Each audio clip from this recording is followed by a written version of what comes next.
maxillofacial prosthesis لها. يعني ايه maxillofacial prosthesis؟ ده branch من prosthodontic concern with the rest and or replacement of stomatogenic and craniofacial structure with prostheses that may or elective basis. ده definition في الجلوسري prosthodontic سنة 99. في another definition: maxillofacial prosthesis is the art and science of functional, anatomic, and cosmetic reconstruction of missing or defective part in maxilla, mandible, or face by the use of artificial substitute. هنا احنا بنخرج من نطاق الأورال كافيتي وبنطلع على نطاق الماكسيلوفيشيال، الحاجات اللي في الأورال انترا أورال أورال، عشان كده بيسموه maxillofacial prosthodontic. الهدف من الماكسيلوفيشيال prosthodontic زي الكومبليت دنشر ريبليسمنت بالظبط: improve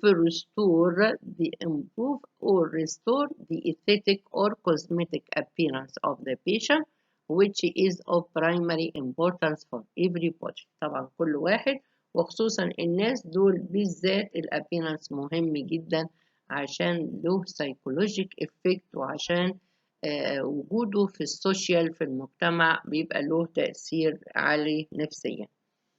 Improve or restore a function that include speech function in patient with palatal lost part of the jaw, nutritional function in patient with lost part of the jaw, avoid escape of food to nasal cavity in children with cleft, and overcome a feeding problem.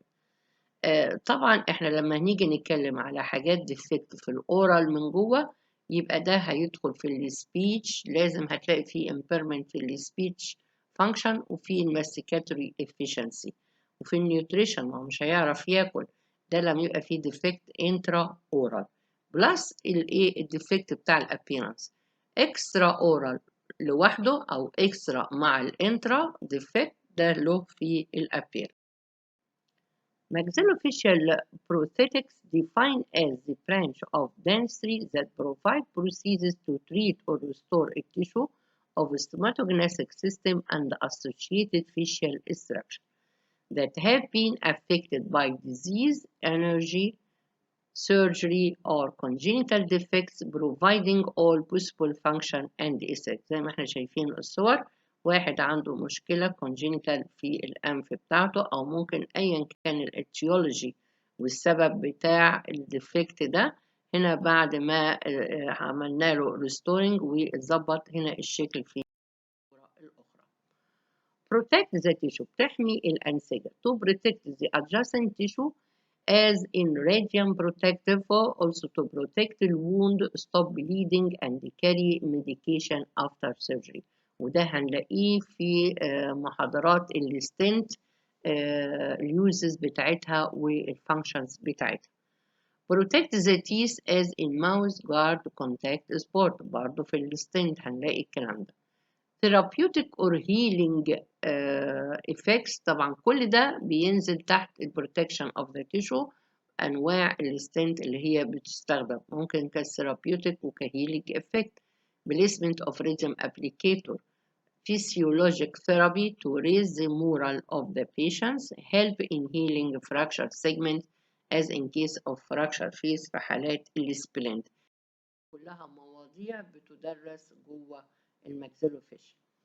فالobjectives هنا بيقع في الاستيتيك especially in cases of facial prosthesis، الفانكشن في السبيتش والنيوتريشن والفيدنج بروبلم، therapeutic علاجي، psychological نفسيا protective.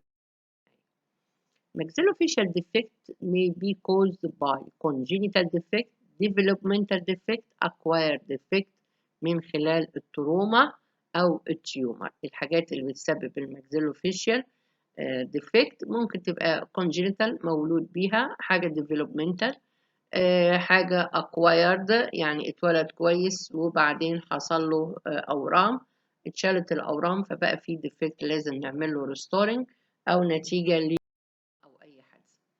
الممبرز اللي بيشتغلوا في الماكسيلوفيشيال كل التخصصات دي: بلاستيك سيرجن، ثيرابيست، dental specialist, prosthodontics, oral surgeon, orthodontic, dental technician, ENT specialist, psychiatric, social worker, neurologic. diagnosis and treatment planning. لازم كل مريض عشان اللاين اوف تريتمنت بتاعه والبلان تحطه صح يبقى فيه diagnosis ليك صح. diagnosis هنا include complete physical investigation, dental history, chief complaint, laboratory investigation, x-ray and study. Tight cooperation between the oral surgeon and the prosthodontic to be able to offer adequate treatment to the patient. لازم يبقى فيه correlations ويبقى فيه team كويس جدا، وخصوصا أبسط حاجة الناس اللي هم أنت كبروستودونتك تركيبات مع جراح الأسنان، يعني الأسنان نفسه كتخصص، وإذا كنت محتاج حد في الأورثو كتخصص، والتكنيشن برضو، عشان دي كلها حاجات دينتال مع بعضها. When the patient comes to clinic before any surgical manipulation, the prosthodontist carefully examines the case, read X-ray, gathering all knowledge about systemic condition. تفاصيل diagnosis بأكملها عشان تقدر تحط treatment planning. Study cast revealed the few intraorally defined the area to be removed with the oral surgeon. انت لو هنا هتاخد impression وتصب كاست والدنيا دي لازم تتناقش مع الاورال سيرجن جراح الاسنان اللي هيشيل الورم او هيشيل عشان تحدده ايه اللي هيبقى موجود وايه اللي يتشال. The procedures that needed immediate procedures, term procedures, delayed permanent procedures. قد يكون إن في حاجات جراحيا لازم بيتجهز لها شغل قبل الجراحة اللي بنسميه immediate، حاجات intermediate في النص، حاجات delayed أو هي بتبقى في الآخر. Pre-surgical procedures: types of procedures constructed before any surgery, as in case of acrylic resin template, before removal of pathology in case of hemimaxillectomy or total maxillectomy. Procedures constructed in case of surgical bone trimming as in case of immediate denture، ودي شرح لها في حالات السوبريور protrusion ان احنا نعمل surgical template. خدت بالكم قبل ما نعمل الجراحة ونعمل insertion للupper denture. Procedures constructed before extraction in case of blood disease to control البليد زي الانجيوهيموراجيك stent. الناس اللي عندهم هيموفيليا عندهم history of bleeding. Essential of maxillofacial prosthesis appliance. الappliance هنا must be seated easily in place comfortably and securely as much as possible. يعني هو لازم يبقى سهل في انك انت تعمله insertion وانه يبقى comfortable للpatient as much as possible. The appliance must be durable and easily clean. يبقى يقدر يقعد ومن السهل ان هو يتنظف. Material must be inert and biocompatible. لازم تبقى inert وبتبقى biocompatible.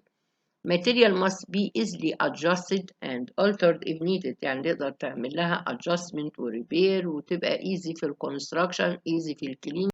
اللي هي خواص الماتيريالز اللي احنا بس ان احنا نستخدمها. Indication of maxillofacial prosthesis. When plastic surgery is contraindicated، اما يبقى انت الشغل هنا ممكن اي defect plastic surgery علشان الاستيتيك طبعا مشهورين بيه. contraindicated في الحالة دي يبقى لازم اعمل انا maxillofacial. When plastic surgery is not enough to repair، البلاستيك surgery مش كافي ان هو يصلح او يعمل restoring او rehabilitate the defect عشان تقدر تعمل rehabilitation للسبيتش والmastications والfunctions دي. When the recurrence of the malignancy is expected، يعني انت بتشيل الورم وانت هتلاقي ان هو يحصل له recurrence، فبالتالي مش هينفع ان انت تشتغل جراحة تاني، يبقى الماكسيلوفيشال prosthesis هو الافيد. The prosthetic restoration is preferred، بيفضل prosthetic restoration when displacement of the fracture facial bone occur. لو انت هيبقى فيها displacement يبقى في الحالة زي في حالات السبلنت. Temporary maxillofacial prosthesis can be used as helpful aids as in case of immediate obturator. خدت بالكم عشان أقدر أحط سكين جرافت ويبقى كارير رو وممكن يبقى كارير للميديكال treatment. Primary line of treatment embody cleft palate case as feeding with speech appliance وده هيتشرح بأكمله في محاضرة لوحديه. For aesthetic imprognostic and retrognostic mandible في حالات الناس اللي هي في class 2 في class 3 angle classification فده احنا بنبقى عايزين القصة دي. contra indication امتى؟ poor health status, advanced age, poor blood supply. The maxillofacial prosthetic must be able to be read X-ray. Also write the order for X-ray for definitive position. لازم تبقى أنت تعرف تقرأ الإكس راي وتقدر تكتب الإيه الأوردر أنت محتاج نوع إيه إكس راي تفيدك في الحالة دي. The prosthodontics should know how to make impression in the bed. لازم تبقى أنت عارف تعمل impression وعارف تعمل facial impression. الامبريشن للكومبليت دنشر اختلاف كلي عن الفيشيال امبريشن أو النوز امبريشن أو الإير امبريشن أو الامبريشن في حالات الكليفت بلك واللب فلازم أنت تبقى عارف تعمل الامبريشن ده إزاي. The prosthodontic should have a wide knowledge about the case who deal with the pathologic systemic radiographic knowledge. لازم يبقى عندك معلومات في ايه في الحاجات الموجودة دي كلها. The prosthodontist must express his opinion in treatment planning. The prosthodontist should have enough idea about theater and protocol of operating room. انت ممكن تبقى حاضر العمليات لازم تبقى عارف الايديا about الثياتر والبروتوكول روم نظامه ايه. The materials used in maxillofacial prosthesis must fulfilling the following items. الماتيريالز اللي انت هتبدأ تستخدمها في الماكسيلوفيشال لازم الماتيريال دي يبقى aesthetic accepted. انك انت لو حطيت حاجه فيشيال حطيت نوز حطيت اير حطيت اي القصص دي كلها سكين جرافت في اي مكان فهنا لازم ما يبقاش الكولر بتاعها مختلف عن بقيه الكولرز اللي ايه موجوده علشان المظهر. Facial procedures should be unnoticeable in public, reproduce lost structure in the finest detail. Its color, its textures, its form, its translucency must duplicate that of the missing structure and adjusted skin. أي missing structure, missing في النوز, missing في الإير, missing في أي جزء أنت هتحط artificial substitute. لازم الماتيريال دي يبقى لونها والتكتشرز بتاعتها إذا كانت طرية إذا كانت يعني عندك في الإير في حاجات زي كارتلج في حاجات طرية لازم الماتيريال ديت يبقى فيها الخواص دي. Fabrications. The material should be easily processed with available instrument. لازم يبقى هي سهلة جدا إنك أنت تبقى تشتغلها. Material should be easily blended with suitable working time. إنك أنت تقدر malleable وتاخد working time تقدر تشكلها. Physical properties.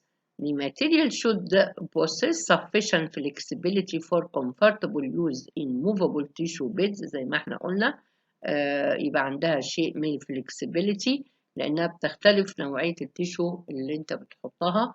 في تيشو فيها rigidity شوية زي عند الإير في عند النوز حتت زي كارتريج جامدة شوية حتت طرية شوية. dimensionally stable ما تحصلهاش shrinkage وما تحصلهاش تمدد. light in weight تبقى خفيفة علشان ما تقعش عشان تبقى stable و retentive. should have a suitable edge strength to permit thinning march. لازم ان هي يبقى عندها برضو الإيدج strength كويسة لو انت عايز في margin ان انت ترفعها تبقى كويسة not affected to be variations not affected by variations in temperature ما تتأثرش بأي درجات الحرارة. The material should remain stable when exposed to environmental insults. يعني أنا دلوقتي لما أتعرض لأشعة الشمس لما يبقى في secretion في saliva في nasal أي secretions من التيشو ما تبقاش فيها أي تغيير و still remain. Materials must be non-toxic non-carcinogenic, non-allergic, it must be biocompatible. يعني إن هي تبقى متلائمة مع الأنسجة، تبقى inert خاملة، ما تبقاش carcinogenic ولا toxic. Classification of maxillofacial restoration intraoral restoration. لو أنا هشتغل حاجات intraoral زي الأوبتيوريتور دي كلها هتتشرح محاضرات، الستنتس، السبلنت، البري سيرجيكال أبلاينس. وفي extra oral restoration اللي هي restoration للميسنج facial part as rat النوز أو الأوكيولار، الحاجات اللي هي في الفيس. ear plug for hearing aids علشان من السمع إنها تساعد في السمع. chin و neck restoration. complete mandibular. combined intraoral و extraoral، يعني ممكن بدل ما تبقى intraoral بس extraoral بس ممكن يبقى intraoral و extraoral as lost part of maxilla أو المانديبل with facial extension. رابع حاجة cranial onlay and inlay used in cranioplasty to compensate for loss of cranial bone due to skull energy. ممكن skull energy تروما أو مثلا في عمليات اضطر إن يتشال جزء من الكرينيال بون فأنت بتعوضه. To be used عندنا نوع الأكريليك resin successfully used with a specific type of facial defects. The strength of this material enables the clinician to feather the exposed margins. Both intrinsic and extrinsic coloration can be performed. الأكريليك resin اللي احنا بنشتغل بيه وانتوا عارفين ان انا ممكن اقدر اشتغل في الالوان بتاعته intrinsic و extrinsic. The process of acrylic resin remains survivable up to 2 years. البروسيس اللي أنا بعمله ممكن يقعد معايا لمدة سنتين زي الفل. easily reliant on top 10. الماتيريال التانية acrylic polymer. This material is soft and elastic but with poor edge strength, poor durability and subject to dehydration when exposed to sunlight. الماتيريال اللي بعديها vinyl polymer and copolymer. These materials are flexible, adaptable to both intrinsic and extrinsic coloration with acceptable appearance. طبعا انت هتشتغل اورال في حالات الاوبتيوريتور يبقى بس اكريل، هتشتغل حاجات اكسترا اورال وحاجات في الاير، حاجات في النص، حاجات عايزه فلكسبيليتي، يبقى عندنا الماتيريالز الاخرى اللي موجوده. في polyurethane elastomers. This material provide quite elastic without compromising the edge strength with thin margin. زي ما احنا قلنا ان الحاجات دي كلها طبقا للحالة اللي هتشتغلها البيس ماتيريال اللي بتستخدم، والشركات نفسها هي بتدي لك الحاجة وتقول لك الأنصح بمادة كذا، والكالوريشن هنا stable coloration هنا ممكن انها تتغير بالانفيرومنتال بالجو الخارجي، سيان حر، سيان شمس، سيان برد، بيبقى عندهم البلاند دي كلها في البامفلت بتاعت الماتيريال اللي انت بتستخدمها. These materials are flexible and suitable for defect with movable tissue. السيليكون إلاستومر، مواد السيليكون. The use of silicone elastomers for facial prostheses was the first produced in 1960. Silicone elastomers have become the material of choice for maxillofacial prostheses due to biological intrinsic, superior aesthetic qualities, technical simplicity. Several researches were carried out to study the effect of adding some reinforcing materials to the silicone maxillofacial material in a trial to improve its physical and mechanical properties. طبعا هي السيليكون elastomers دي أول materials اللي هم كانوا بيستخدموها، وبدأت يبقى فيه أبحاث بحيث إن احنا نطور من الماتيريال دي لو عايزين نزود reinforcing لها، السترينث لها، نزود أي حاجة فيها إن هم يضيفوا لها عشان improve. Maxillofacial stents. Stents are appliances constructed to cover the tissue and or the teeth for protection. اللي هو موضوع الستنس ده موضوع كبير وله محاضرة خاصة بيه، بس هي materials بيعرفك ان هي appliance ده constructed عشان يغطي التشو او السنان او التشو والسنان مع بعضيهم عشان البروتكشن، carry medication, radiant material, control bleeding. انواع الستنت كتيرة جدا هنقولها مع بعضينا بعد كده. were named according to their use. الستنس دي باجي انا لو هي carry material بسميها carrier، لو هي protections ابدا اقول زي protect السبورتس في الملاكمات بيبقوا حاطينها دي for protections للسنان contact sport. في مثلا ماوس جارد علشان الاورال بريزنج او الناس العيال اللي عندهم بارا فانكشنال هابت او القصه دي ان هو يغطي. مش عايزين برضو نقول ايه حاجات صغيرة، هي مواضيع كتير. انتي هوموراجيك ستنت ده علشان الناس اللي عندهم مرض الهيموفيليا والبليدنج بعد الاكستراكشن او اي جراحة، فديت بيعملوا الستنت ويحطوا فيها ماتيريالز عشان تساعد على الجلوط. هنقول الموضوع بايه باكملها بعد كده. وهنا الستنت برضو انواعها انترا اورال ستنت، اورال ستنت.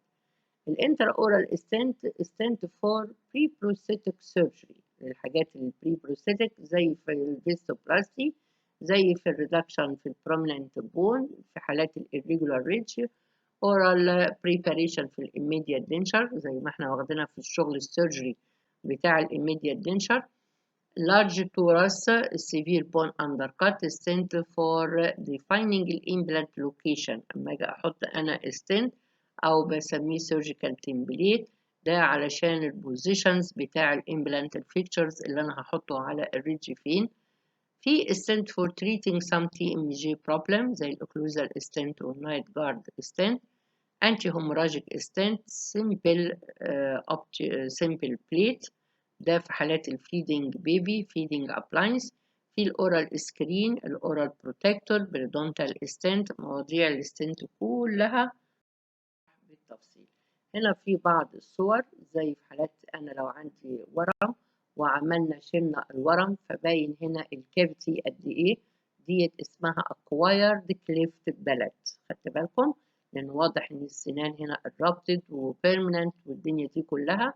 وهنبدأ برضو ديت نشرح. ده منظر الاوبتيوريتور بيكاري السنان وبيغطي الجزء اللي هو extended لان هو له disadvantages. هنا هيبقى فيه nutrition والماستيكيشن والسبيتش كله فيه defect.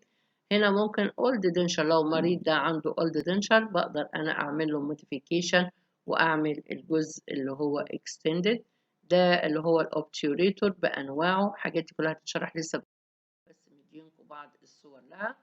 هنا برضو الاوبتيوريتور لو انا عندي الجزء السيرجيكال كافيتي كبير جدا وهو لما هينحط هيبقى تقيل ويقع فبعمله سيكشنال يعني جزء بدخله وبعدين الجزء ايه التاني، وهنشرحه برضو ازاي بيمسكوا مع بعضيهم. في الناس المرضى اللي عندهم هيمي مانديبلكتومي بيورينا فيه ديفيجن في المندول، واحد بيتشال له نص المندول فبيحصل ان في ديفيجنز للنص اللي هو فيه الماسلز موجوده، التاني اللي هو اتشال المندول فيه ماسلز بوينت اوف انسرشن والاتاتشمنت فبيتشال بالجزئيه فبيتشد الجزء التاني ناحيه ايه الماسلز اللي هي السليمه فبتعمل ديفيجن. ده برضو بنعمل له ابلاينس في حالات البانديبولار ديسكتد ماندبل تريننج فلانج. ده بيتعمل ازاي؟ الاكسترا اورال ستنت ده انواع الستنت اللي انا ممكن استخدمها زي الاير والنوز والاوربت. يعني انا لو عندي اير صناعيه واحد عنده كونجينيتال ابسنت للاير او مثلا الحاجات دي حصلت نتيجه يعني ممكن الاسباب دي تبقى كونجينيتال وزي ما قلنا ديفلوبمنتال وزي ما قلنا اكوايرد، حصل تروما حصل ورم، الحاجات دي كلها بقت ميزد او نصها ميزد او القصه دي فبنبدأ نعمل لها بدلها. في كرينيال ستنت زي ما قلنا، في النيك ستنت، في الهاند. دي بعض الصور، ادي منظر العين اهي وبيروح عاملها. طبعا لازم الماتيريالز يبقى فيها الفلكسبيليتي وفيها الابيرنس وفيها الكولوريشنز والكلام ده كله زي ما اتكلمنا وقلنا قبل كده انها تبقى ستيبل dimensionally stable وما تبقاش inert وallergic وcarcinogenic للسراوندينج. هنا في حالات الصبع اهو واحد صبع يعني اتقطع وهم الناس اللي بتشتغل والكلام ده في المصانع بيتعمل ازاي عشان يبقى كويس. واحد عنده التشين زي ما احنا شايفين، ولما اتعمل له الجزء ايه بتاع التشين والنك شايفين منظره بيبقى ايه اكسد. لان الناس دي مشكلة الديفكت هنا لو انت عندك ديفكت في اسنانك والقصة دي الابيرنس شوية يعني شوية دلع كده، انما في ناس ممكن ما تركبش وتعيش حياتها عادي ما فيهاش مشكلة. لكن بهذه الصور دي بتبقى لها سايكوجينيك افكت صعب جدا، فلازم ان هي برضو أرجو إن إحنا نكون استفدنا من المحاضرة. وفور